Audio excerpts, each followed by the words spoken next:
Ito ang balitang dapat malaman ng taong bayan na tila pilit tinatago at pilit ayaw umanong ipalabas ng mga bayarang media sa publiko. SP Cayetano dinala sa Korte Suprema ang laban para sa Senado at flood control probe. Dinala na ni Senate President Alan Peter Cayetano at ng kanyang mga kaalyado sa Korte Suprema ang nagpapatuloy na sigalot sa Senado at iginiit na ang kanilang petisyon ay hindi tungkol sa agawan ng liderato kundi sa pagtatanggol sa konstitusyon, kalayaan ng Senado at pagpapatuloy ng flood control investigation. Sa kanyang payag, binigyang diin ni Cayetano na maaaring magbago ang mga numero, alyansa at mayorya sa politika, ngunit hindi dapat mabago ang konstitusyon. Ayon pa kay Cayetano, ang petisyong inihain sa Korte Suprema ay hindi simpleng usapin ng liderato sa Senado gaya ng sinabi ng kanilang mga kritiko. Aniyay ang tunay na layunin ng kaso ay mapanatili ang kalayaan ng Senado bilang kapantay na sangay ng gobyerno at matiyak na ang mga usaping konstitusyonal ay mareresolba sa pamamagitan ng batas at hindi ng political na kapakinabangan. Kasunod ito ng paghahain ng petition for certiorari and prohibition sa Korte Suprema upang questionin ang mga pangyayaring nagresulta sa reorganisasyon ng Senado at sa pagbabago ng liderato ng ilang komite, kabilang ang Blue Ribbon Committee na nagsasagawa ng investigasyon sa umano'y anomalya sa flood control project. Sa huli ay iginit din ni Cayetano na may karapatan ang publiko na malaman ang katotohanan tungkol sa bilyon-bilyong pisong inilaan sa flood control project sa buong bansa. At para sa buong detalye ng balita, narito't panoorin natin ang full video. Bigyan natin ng reaction opinion itong post ni Senator Alan Peter Cayetano sa kanyang official Facebook page 14 minutes ago. Paliwanag niya ito tungkol sa isinampa nilang petisyon sa Supreme Court. Tapos na ang pagsasampa ng petisyon. Sabi niya, numbers may change, the Constitution does not. Truth is truth is truth. Numbers change, the Constitution does not. Truth remains true regardless of what side we are on. Correct. Walang pagbabago. Ang kung anong totoo, yun na lang. Maka-Gatchalian ka man, maka-Cayetano ka, maka-Duterte ka, maka-Marcos ka, kahit saan side ka, kung ano yung katotohanan, yun na yun. Wala nang iba. We believe that truth matters and that the Philippine Constitution, the basic law of the land, provides a framework for seeking and living the truth. We believe that when fundamental truths are placed at risk, covered up, or manipulated, public officials have a duty to act. Sinasabi niya ditong truth is, kikita ko yung flood control scandal na pilit ng isang grupo pinagtatakpan, ng isang grupo naman ilalabas ang katotohanan. Whether it is protecting the independence of the Senate from Malacanang, uncovering the truth behind the flood control corruption scandal, achieving justice through an impartial impeachment trial, or preventing a sinister charter change, the truth and the constitutionally provided safeguards embodied in our laws matter. That is why we have brought this matter before the Supreme Court. Tapos na! Naisampa na yung petisyon. Ano yung petisyon? As the petition explains, this is not about Senate leadership issue. Those who oppose it want to paint our motives in those simple terms, simple enough to twist, simple enough to confuse people about the real issues. Let me reiterate what we have said from the start. Leadership positions are temporary stewardship. Correct. Leaders holding high government positions come and go. Political alliances change. Majority rise and fall. Correct. Walang permanente. Kaya ang akala ng mga powers that be hanggang forever na sila eh. Nasanay sila nung Marcos Sr. na for 20 years they rule this country. Parang gusto nilang maulit yung nangyari sa Marcos Sr. Agree ako dito. Those who are in positions, come and go. Temporary lang yan. What endures are the aspirations of the Filipino people, made alive through the institutions of our republic and protected by a constitutional framework designed to prevent power from being concentrated in the hands of the few. Those institutions exist to ensure that no person, no faction, or no administration may place itself above the law or frustrate the aspiration of the people. The petition is not about preserving those institutions. It is about defending the independence of the Senate as a co-equal branch of government. It is about ensuring that constitutional questions are settled by law rather than political expediency. Most importantly, it is about protecting the ability of the Senate to pursue the truth whatever it leads. The Filipino people deserves to know what happened to the billions of pesos allocated for flood control projects across the country. They deserve to know why communities continue to flood despite decades of spending. Yan. So, ang isang purpose sa petition, sa naintindihan ko, is para matuloy ang flood control hearing. Yan ang purpose ng petition. They deserve to know whether public funds were used as intended, who benefited if they were not, and who should be held accountable. Those questions are bigger than any senator, bigger than any political coalition, and bigger than any temporary majority. They go to the heart of public trust. The issue before the Supreme Court is therefore not merely legal. It is institutional. If constitutional rules can be disregarded, whether they become inconvenient, then every future investigation, every future oversight function, and every future effort to hold power accountable becomes vulnerable to the same treatment. If the rules can be changed in the middle of the game, then no institution remains truly independent and no investigation remains truly secure. Nakikita ko dito yung independence ng Senate, ang gustong ipaglaban ni Senator Cayetano na hindi ka pwedeng diktahan ng ibang grupo. Kaya na may Senado, check and balance yan eh. Kung may nagmamalabis, edi ang Senado ang kukontra. Eh ngayon, parang meron ng Senate of Malacanang. The flood control hearings have already begun, raising questions that deserve answers. The public has a right to know those answers. The Senate has a duty to pursue them. That duty cannot depend on shifting political winds or the preferences of those who may be affected by what the investigation covers. The Supreme Court exists precisely for moments like this. Its role is not to choose sides in a political dispute, but to determine whether the Constitution was followed. We welcome that judgment because constitutional clarity serves everyone, regardless of political affiliation or personal preferences. Questions of this magnitude must be resolved through law, not through pressure or political convenience. As stated in the preamble of the Philippine Constitution, which articulates our aspirations as the people, we file this petition with sincerity and humility, asking for the aid and guidance of Almighty God as we seek to find our way forward as one people and one nation. Wow! Tignan natin ang ito, kapopos pa lang How many minutes? 14 minutes. Tignan natin ang reaksyon. 33,000 ang nag-react. 16,000 ang nag-love. 15,000 ang nag-like, pabor. 1,000 ang nag-care, pabor kay SP. Ang tumatawa lang is 390. So, dito pa lang makikita po na marami taong bayan na sumusuporta kay SP Cayetano. Ito ho, napakagandang video na sinasabi ni Alan Peter Cayetano, si Senate President Alan Peter Cayetano. Ang kanyang kanina ay nag-live po siya. At maganda yung kanyang sinasabi at maganda ang kanyang proposal na gusto niyang mangyari. O, ito. Purihin ang Panginoon sa pagkakataon na makausap kayo. Diretso. Walang filter. Walang pag-e-edit ng ating mga sasabihin o gustong iparating. Mag-comment din po kayo or yung mga tanong, i-post nyo po para sa susunod nating pag-uusap ay pipilitin kong masagot din ang inyong mga katanungan. Magandang hapon po sa inyong lahat, sa ating mga kababayan sa Luzon, Visayas, Mindanao.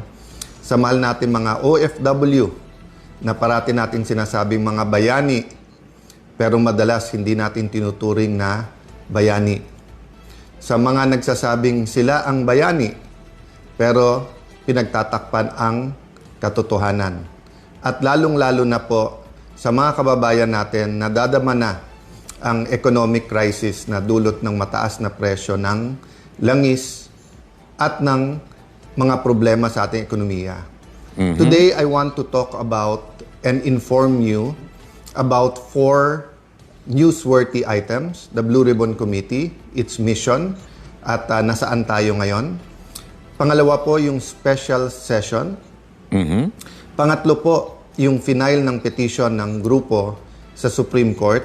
Yun. At yung 4 po, yung kung naka-martial law na po ba sa Senado or Ay, yung guy. Senate lockdown na kahit ayaw nilang tawagin na ito'y isang lockdown. So, let me start po with a story in the Bible that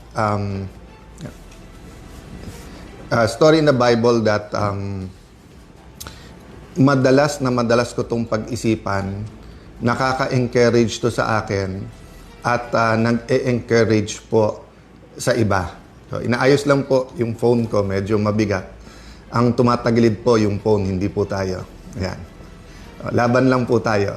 Yo, laban lang. So, ito pong story na to ay alam ng napakaraming tao. Ito po yung story ng persistent widow, no? Yon. Persistent widow, meron po isang byuda. Ganda yan. Parang nakatagilid. So, may isa pong byuda, hindi po nakalagay sa Bible kung ano ang naging problema niya or what injustice she suffered. Pero ang nangyari po dito ay sinasabi na pinupuntahan niya po yung judge. Pero hindi po siya binibigyan ng justice. So, kumbaga ho, sa salita natin ngayon, kinukulit niya po ang judge. Pupuntahan sa Yun. opisina, pupuntahan sa bahay. Hanggang dumating po yung punto na ang sinabi po ng judge sa kanya is, hindi ako takot sa Diyos, hindi ako takot sa tao. So, isipin niyo po, ang isang tao na magsabing wala siyang takot sa Diyos, ha? Wala siyang takot sa Diyos. Tapos sabihin niya, hindi rin siya takot sa tao, ibig sabihin po, or walang kinakatakutan na tao, meaning, ganun siya kasiga. Pero, bagaman ganun siya kasiga, ay pinakinggan niya po yung byuda, yung persistent widow, at tinanong niya, ano bang gusto mo? So, sabi niya, hindi man siga man ako, wala akong kinakatakutan, pero sa kulit mo, ano bang gusto mo? Yon. At ang sabi po ng byuda, give me justice. Yon. And the Bible says, what more ang Panginoon na nagmamahal sa iyo? Hindi ka Yon. ba bibigyan ng justice kung parati kang nagdadasal, kung parati Yon. kang kumikilos, at Yon. hiningi ang hustisya? Ayan. So, justice and social justice ang problema ng ating bansa. Ako'y naniniwala, katulad ng problema, ang sinisimulan po kasi ang hustisya. Ang ganda nun, ha? Kahit yung masamang judge, kasi hindi nga naniniwala sa Diyos, eh.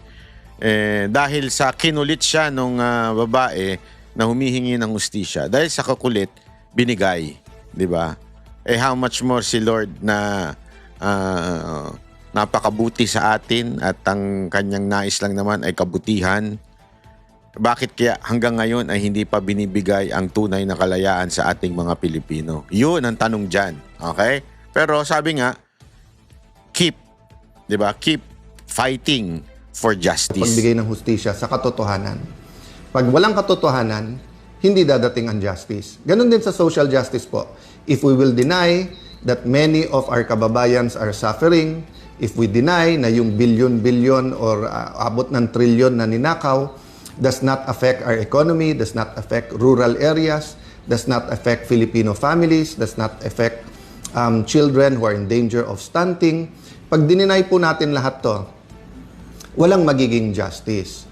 So, I'd like to encourage everyone in your own way, whether it's prayers, whether posting in your social media, whether it's encouraging your barkada, talk about entertainment, talk about good things, but also talk about what kind of Philippines you want. What kind of government do you deserve? What kind of environment should your children have in school? Ngayon, half day na lang yung mga pasok, di ba? Nag-K-12 tayo, napakamahal para sa ordinaryong tao yung additional 2 years. Pero nakikita sa mga study, half day lang po kasi. So hindi rin po umaabot ng 12 years ang education ng ating mga anak. So that's a different topic, but what I want to say is that number one, we need persistence. Yan, persistence. So persistence for what? For purpose. Yan. Purpose. Kailangan sa lahat, purpose-driven tayo. That's Ayan. a reminder to me because this year, so 1992 po ako nagsimula sa gobyerno. So 26 plus 8, 34 years. Many times in my career in public service, in my journey, I've been such an activist and really joined movements like we have now na magkaroon ng tunay na pagbabago. Many times naman, more intellectual ang laban, minsan sa kalye ang laban, minsan more debate. Kaya nga minsan parang sinasabi, mabait ka rin pala Alan, o kaya sinasabi na wala tayong inaaway ngayon. So, different times, different seasons. But I realize po na there are really seasons, there are really times na nasa crossroad ang bansa at pag hindi tayo kumilos, it will determine the future of the next generation. Para din po yung mga Hudyo or yung Israelis who were in the desert, 40 years instead of 2 weeks na paglalakbay. So will we, after EDSA 1, 1986, ngayon 2026, 40 years later, will we continue to wander in the desert or will we enter the promised land? For me, the promised land is a powerful, prosperous Filipino. The empowered Filipino, napakayaman ng ating bansa. Pero dahil talamak ang corruption, dahil mali ang mga public policies, iilan lang yung yumayaman. Hindi po completely true to say mahirap ang Pilipino. Hindi po. Karamihan ng Pilipino ay mahirap. Kaya nga may mahigit 10 milyon na kailangan pang umalis ng bansa para humanap lang ng trabaho, mabuhay ang pamilya. Pero meron pong iilan. Kung tutuusin, kung sabihin mong 1%, marami din yon, 1 million. But siguro maybe 50 families that basically control everything. And I will not say that they're the problem, but I will say that we should have thousands, 100,000 or millions of families who semi-control our economy together. Hindi yung 50 o 100 lang at yung ekonomiya at politika magkadikit to. So problema, pagka naging corrupt yung isa, damay-damay na, sama-sama na. No? So we have to be persistent in fighting corruption, but there are times in history na meron pong talagang shaking. No? Ibig sabihin po, yung gulo o yung disruption, may kasama po itong dapat na repentance at revival. No? So hindi to ordinaryong parang, oy, may corruption dito sa isang ospital na to. Palitan yung accountant, ayusin yung sistema. Oy, sa bidding ng ganito, medyo masama yung sistema, tanggalin na yung back na yan or ipakowe. Hindi po eh. We're talking about an environment and system of persistent corruption in our country. So, nung nangyari yung flood control, tinanong natin sa ating sarili, dapat ba magbago to? That's why nagkaroon ng ICI, nagkaroon po ng Blue Ribbon Committee. Ang problema po na manipulate, di ba? Kaya that's one reason na galit si Senator Lacson at kung ano-ano sinasabi. Because he has a reputation and I know for a fact that many times in his life, he fought for principles. Ang problema ngayon, naging mercenary na lang at kasama sa pagmamanipulate ng Blue Ribbon Committee para nga ilan lang ay turo pero yung mga tunay na mga mastermind, in fact, he went so far to say walang mastermind. Grabe yung pitik ni dito, no? SP Cayetano, no? Dito talaga pinitik yan ng todo. Kung dati daw anti-corruption ito si Lacson, ngayon daw talagang pinipili lang kung sino yung kukondenahin. At to the point na umabot siya doon sa kawalang sasabihin niya walang mastermind. Yun, ganun katindi. But pakonti-konti, lumalabas na ngayon yung totoo at lalabas din po kung sino yung mga kasama niya na nagmanipulate po nito. Ganun din po, kaya galit na galit si Senator Erwin Tulfo at kung ano sinasabi. Kasi whether it's campaign donations, whether it's yung mga kontratista, maleta, parati siyang kasama sa pinapangalan. No? So, but my point is this. There will be many, many issues thrown against me individually, thrown against any of the witnesses, thrown against our group of senators. Yes, tama na ibalita to sa news. So whether yan ay yung special session tomorrow, whether yan yung May 13 na pagsugod ng NBI, whether yan yung threat sa Senado next week. Pero tandaan nyo po marami dito distraction. Marami dito nililihis ang issue. Kasi ang issue, pagka ang flood control ay nahimay at nasolve natin, we will be able to come up with a system that will fight corruption effectively. If not, this will be the biggest cover-up for the biggest corruption scandal ever in our country. Tama. So, eyes on the ball tayo. So, ano po ang sinasabi kong purpose-driven? Our purpose is the Lord's plan for our country. I believe po, the way the Lord made the Filipino, napaka-adaptable, napakadaling matuto, napaka-respectful, hindi nagtatanim ng galit. Kita mo, ang Hapon, meron pa rin silang problema sa Chinese, sa Korean. Pero kung titignan mo sa atin, best friends na natin, partners na natin in development, makikita mo, dati may problema din tayo sa Malaysia. But now we have 2 disputes with them, but we are cooperating and we have a very good relationship with them. Ganun din sa Vietnam, kakabisita lang ng leader nila, pero meron tayong dispute sa West Philippine Sea sa kanila. So makikita nyo po ang Pilipino, ang number 1 asset natin syempre yung tao, yung Pilipino mismo. But you name it, no? Whether beautiful islands, mga beach, karagatan, oil, gas, gold, lahat meron ng Pilipinas lupa, napakaraming lupa ng Pilipinas pero napakaraming walang lupa o walang matirahan, 'di ba? So corruption is not the only issue. But it is a major issue because with corruption, mali din yung policies natin. May mga bansa kasi na may corruption pero tama policies nila. Sa atin, our policies are being driven by that corruption. So like the policy na ang Senate ay mailagay sa ilalim ng Malacanang at yung 12 daw ay pwede hindi 13. So may statement po kami, it's also posted dito sa Facebook. So yun po ang statement sa final natin sa Supreme Court. We believe in the system. 'Di ba? Ako'y naniniwala na yung pakikibaka, yung pagiging activist. Alam mo, ang problema lang natin dito, no? Paano kunwari, hindi pa sumagot yung Supreme Court by tomorrow? Ang problema ngayon dyan, today pala, not tomorrow. Today, magpapalitan na. Kasi makaka-30 na sila. So, baka sabihin na naman ng Supreme Court, moot and academic na yung decision nila, whether the Gatchalian na yung June 11 ba yun? June 11 na coup, wala na. 'Di ba? Wala nang silbi kung magde-decide pa ang Supreme Court kasi mamaya malamang 30 na sila. Sana lang hindi muna lumipat itong kasi may bali-balita na si Escudero daw at si Villanueva wala namang sinasabing boboto na sila for SP. Wala naman daw. Bali-balita yan pero ako I doubt. Kasi ang parang sinasabi nila, ayon sa kanila mga pambubuladas at statement, sinasabi nila parang gigitna lang naman daw sila, hindi naman daw sila kumakampi sa anumang grupo. Gayunpaman, sila ay nagtatrabaho lang. Yun ang kanilang script But do you think that is true? I don't think so.